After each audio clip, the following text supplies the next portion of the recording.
I'm not writing this to brag or to scare anyone.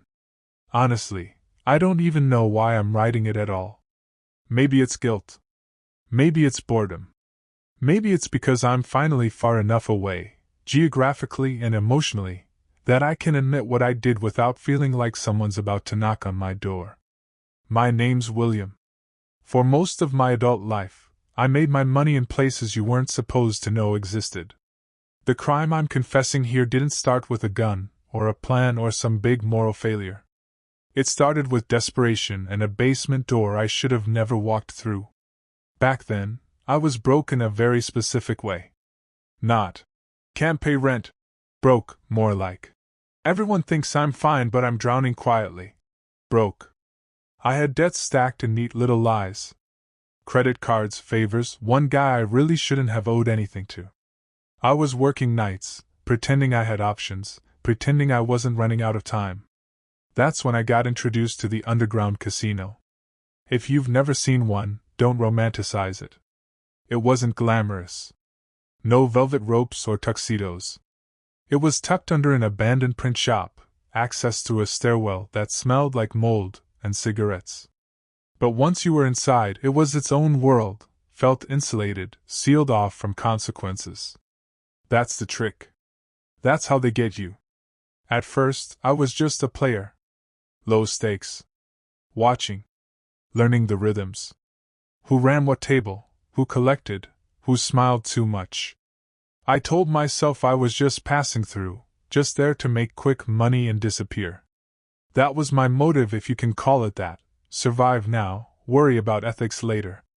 What I didn't understand yet, what I couldn't understand until it was too late, was that nobody ever really leaves a place like that. You don't walk out. You get absorbed. This story is about the first real crime I committed there. Not the worst one. Not the last. But the one that locked the door behind me. Here's the part where I usually lie to myself and say it just happened. It didn't. There was a clear line, and I stepped over it with both feet. After a few weeks, the casino stopped feeling dangerous. That was the first warning sign I ignored. I learned the schedule, when the dealers rotated, when the cash runners moved between rooms, when the owner's guy disappeared upstairs to check numbers.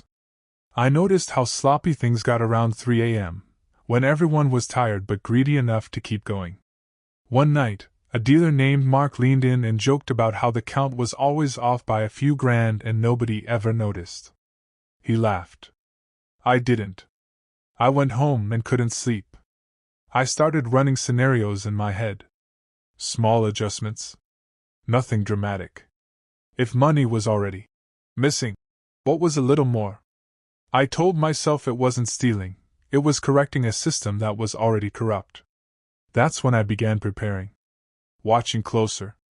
Asking harmless questions. Making sure my face stayed forgettable.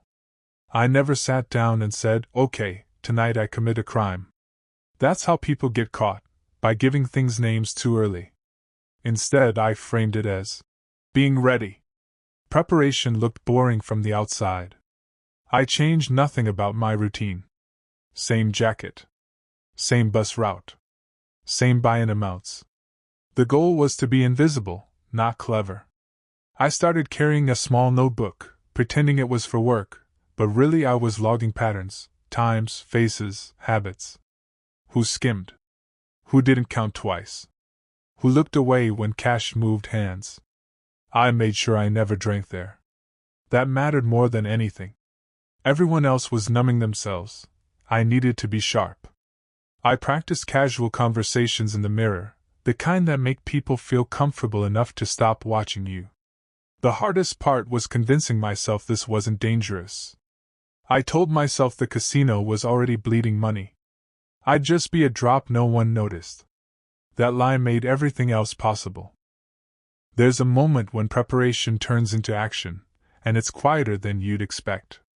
No dramatic music. No pause. Just a decision that feels oddly small. It happened on a Tuesday. Those were the slow nights, regulars only, fewer outsiders. I picked a blackjack table near the back, one with a pillar that blocked half the room from view. Mark was dealing. He was tired. You could see it in the way he slid the cards instead of snapping them. I lost a few hands on purpose. Let people relax around me. Then, when the count tray came around, I noticed exactly what I'd been waiting for. A runner distracted by an argument at the dice table, Mark stacking chips without recounting. My hand moved before my brain finished arguing. 2 chips. That's it. Slid into my palm, down into my sleeve. No one reacted. No alarms. The game continued. I felt sick. I felt powerful. Mostly I felt relieved, because now I knew it was possible. I didn't cash out right away. That would have been stupid. That would have looked like guilt. Instead, I kept playing, hands shaking just enough that I blamed it on caffeine. Every card felt louder. Every laugh at the table sounded fake, like it was aimed at me. When I finally left, it wasn't dramatic. No one followed. No one called my name. I walked up those stairs into cold air and realized I was smiling like an idiot. That scared me more than the theft itself. At home, I laid the chips on my kitchen table and just stared at them. Such a small amount. Embarrassingly small. And yet my chest was buzzing like I'd stolen a car. I kept expecting my phone to ring, or a knock at the door, or some delayed consequence to show up and correct the universe. Nothing happened. That silence did something to me. It rewired the fear. Instead of "don't do it again," my brain whispered, "See? You understand the system now. And once you think that, you're already in trouble." The second time was easier. That's the part no one likes to admit. Fear is sharp the first time, but it dulls fast when nothing bad happens. I told myself I'd only do it once more, just to prove the first time wasn't luck. Same conditions. Same table. Same logic. I waited a week, like spacing it out made me disciplined instead of reckless. By then, I wasn't watching for opportunity. I was expecting it. This time I took 4 chips. My hands didn't shake. My heart didn't race. I even joined in on the table talk, complained about bad cards, laughed when someone accused the dealer of being cursed. I remember thinking, this is what competence feels like. That thought should have terrified me. What changed wasn't the amount of money. It was my relationship to the place. The casino stopped being a risk and started being a resource. I began timing my visits around payroll days. I noticed which cameras were real and which were just metal shells. That's when I stopped being a guy stealing chips and started becoming part of the machinery. It was bound to happen. You can't move through a place like that without eventually drawing someone's attention. I just didn't expect it to be Pavel. Pavel wasn't security, at least not officially. He floated. Counted chips sometimes, watched tables other times, always with his hands folded like he was bored. The kind of guy who never rushed because he didn't have to. One night, I felt his eyes on me before I saw him. That instinct kicked in hard, like a slap to the back of the neck. I didn't steal anything that night. I played badly on purpose, lost more than I won, made a show of frustration. Still, Pavel lingered. Asked me where I worked. How often I came in. Normal questions, but asked too casually. When I left, my legs felt hollow. Not fear exactly, calculation. I realized then that getting away with it once or twice didn't mean safety. It meant scrutiny. And the system doesn't punish you right away. It watches first. 2 nights later, Pavel sat down across from me like it was planned, because it probably was. He didn't accuse me of anything. That's how these places work. Accusations create mess. Certainty creates leverage. He talked about odds. About how casinos don't lose money, people do. He asked if I'd ever noticed how some players always seem to land on their feet, no matter how bad the cards are. I nodded, said something vague, tried to keep my pulse out of my voice. Then he said my name. I hadn't told him my name. That was the moment I understood I wasn't being evaluated anymore. I'd already passed or failed something. I just didn't know which. Pavel smiled and said the house appreciated initiative. That if money was going to disappear, it might as well disappear predictably. I could walk away, he said. Or I could help make sure things stayed balanced. It sounded like a choice. It wasn't. Once they stop treating you like a risk and start treating you like an asset, the rules change. I didn't steal chips anymore. That was amateur stuff. Instead, I watched people, new faces, nervous hands, players who didn't know when to stop. I reported patterns. Who might skim? Who might fold under pressure? They called it loss prevention. I called it informing on people who looked like I used to. The irony wasn't lost on me, I just swallowed it. The crime here isn't one clean moment you can point to. It's a slow erosion. I helped the casino bleed people dry by pretending I was protecting the system. Sometimes I'd distract a dealer at the right moment. Sometimes I'd steer a drunk toward a table that would finish him off. They paid me well enough that my old debts stopped screaming. That was the trap. Comfort dulls guilt faster than fear ever did. I started staying longer. Getting invited upstairs. Learning names I didn't want to know. And every step made it harder to remember what leaving even meant. Up until then, my crimes were quiet. Psychological. Financial. Things you could almost pretend didn't leave bruises. Then one night, a guy named Leo refused to pay. He'd lost big. Way past what anyone sensible would chase.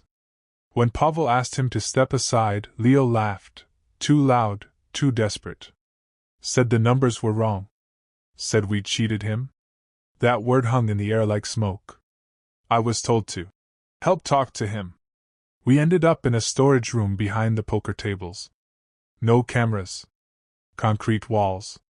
Leo kept shouting, pacing, hands shaking. I tried reasoning at first, honestly. Then he shoved me. Harder than he meant to, maybe. Doesn't matter. I hit him back. Not because I was ordered to. Because I was angry. Because I was tired of pretending I wasn't already one of them. It ended quickly. Leo paid. He didn't come back. I stood there afterward, knuckles aching, realizing I'd crossed a line that money alone couldn't explain away. I didn't feel like a monster after that night. That scared me more than if I had. Instead, I felt justified. That's the lie your brain tells when it's trying to survive in a bad ecosystem. I replayed the shove over and over, edited the memory until it looked like self-defense. I told myself Leo would have hurt someone else eventually. That I'd actually prevented something worse. Funny how morality becomes flexible when it's inconvenient. The casino rewarded me after that. Not with praise, never that, but with trust. More access. More responsibility. They started looping me into conversations about money flows, about which nights to expect police noise upstairs and which nights were clean. The guilt came later, usually at odd hours. I'd wake up convinced I could smell that storage room again. Concrete and sweat. I'd sit there, heart racing, then remind myself I was safer inside the system than outside it. That thought kept me trapped longer than any locked door ever could. I started asking questions I shouldn't have. Not out loud, never that, but in my head. How long does something like this last? What happens to people who decide they're done? The answer showed up on its own. A guy named Andre stopped coming in. He wasn't important, just another regular who'd gotten too friendly with staff.